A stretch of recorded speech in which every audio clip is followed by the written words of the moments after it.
جب انسان کی اللہ سے ملاقات ہوئی، جب اللہ کی تجلی کے سارے پردے ہٹ گئے، وہ نور جسے دیکھ کر موسیٰ علیہ السلام پر غشی طاری ہو گئی۔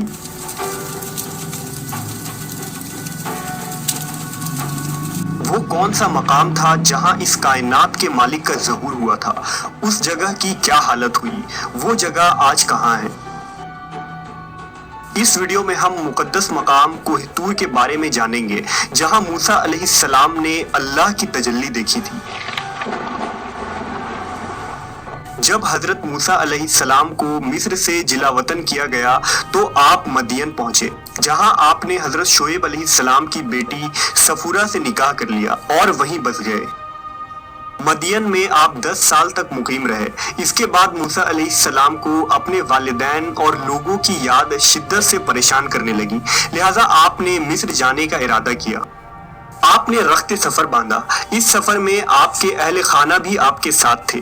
مدین سے مصر کا سفر ایک لمبا سفر تھا اور راستہ بھی خنکی اور بیابانوں سے بھری تھی۔ سفر کی ایک تاریک رات تھی، ہوا میں خنک تھی اور موسم سرد تھا۔ آپ علیہ السلام کوہ طور کی جانب بڑھ رہے تھے۔ طور اس راستے میں واقع تھا جو مدین سے مصر کی طرف جاتا ہے۔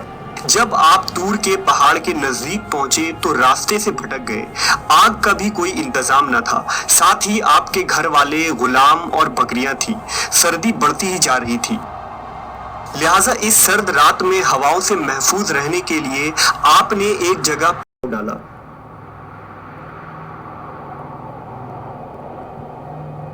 وہاں آپ نے پتھروں کو رگڑ کر آگ جلانے کی کوشش کی، مگر ناکام ہو گئے، کیونکہ سردی کی شدت اور ہواؤں کا بہت زور تھا، اس لیے آگ نہیں جل رہی تھی۔ حضرت موسیٰ علیہ السلام کی اہلیہ صفورہ بھی امید سے تھی، لہٰذا حضرت موسیٰ بہت پریشان ہوئے۔ اس وقت آگ کے ہونے سے ہی روشنی اور گرمی مل سکتی تھی، لہٰذا جب آپ نے ادھر ادھر دیکھا تو دور آگ جلتی ہوئی روشنی دکھائی دی۔ اس روشنی کو دیکھ کر موسیٰ علیہ السلام کو لگا کہ شاید وہاں کوئی اور مسافر موجود ہے جس نے آگ جلا رکھی ہے، شاید اس سے مدد مل سکے یا ہمیں وہ راستہ ہی بتا دے۔ لہٰذا آپ نے اپنے اہل خانہ سے کہا کہ ٹھہرو، میں نے آگ دیکھی ہے، شاید میں وہاں سے کوئی خبر لے آؤں یا اس آگ سے کوئی انگارہ ہی اٹھا لاؤں جس سے تم تاپ سکو۔ حضرت موسیٰ علیہ السلام آگ کے حصول کے لیے چل دیے۔ راستہ نہایت ہی پتھریلا اور نشیب و فراز والا تھا۔ آپ نے اسے پار کیا اور غار نما جگہ کی طرف بڑھے جہاں سے روشنی آ رہی تھی۔ جب آپ اس روشنی کے قریب پہنچے تو دیکھا کہ ایک سرسبز جھاڑی آگ کی لپیٹ میں ہے۔ آگ پوری آب و تاب کے ساتھ بھڑک رہی ہے، لیکن وہ درخت کو راکھ کرنے کے بجائے اس کی خوبصورتی میں اضافہ کر رہی ہے۔ ایسا لگتا تھا کہ درخت روشنی سے جگمگا اٹھی ہے۔ آگ کے شعلے بھڑک رہے تھے، مگر درخت کی کوئی شاخ بھی نہیں جلتی تھی اور نہ کوئی پتا، نہ کوئی دھواں اٹھ رہا تھا اور نہ تپش۔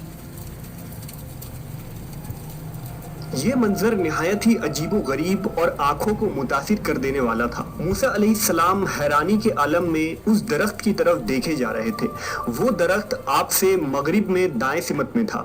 اچانک ایک آواز آئی، اے موسیٰ، میں ہی تیرا رب ہوں، جوتیاں اتار دے، تو وادی مقدس طویٰ میں ہے اور میں نے تجھے چن لیا ہے۔ میں ہی اللہ ہوں، میرے سوا کوئی خدا نہیں، بس تو میری بندگی کر اور میری یاد کے لیے نماز قائم کر۔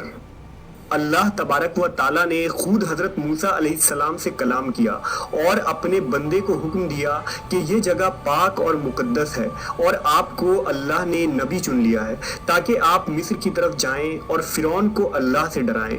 نیز اب سے موسیٰ علیہ السلام کی حفاظت خود اللہ رب العزت کے ذمے ہوگی۔ پھر اللہ نے حضرت موسیٰ سے فرمایا، اے موسیٰ، یہ تیرے ہاتھ میں کیا ہے؟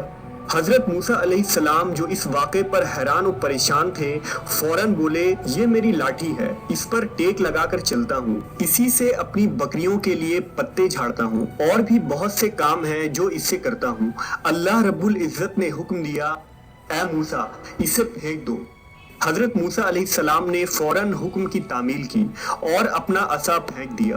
اچانک کیا دیکھتے ہیں کہ زمین پر گرتے ہی وہ عصا سانپ بن گیا جو ادھر ادھر بھاگنے لگا۔ اس پر موسیٰ علیہ السلام ڈر گئے، پلٹ کر بھاگے اور مڑنے کی ہمت نہ کی۔ فوراً ارشاد باری تعالیٰ ہوا،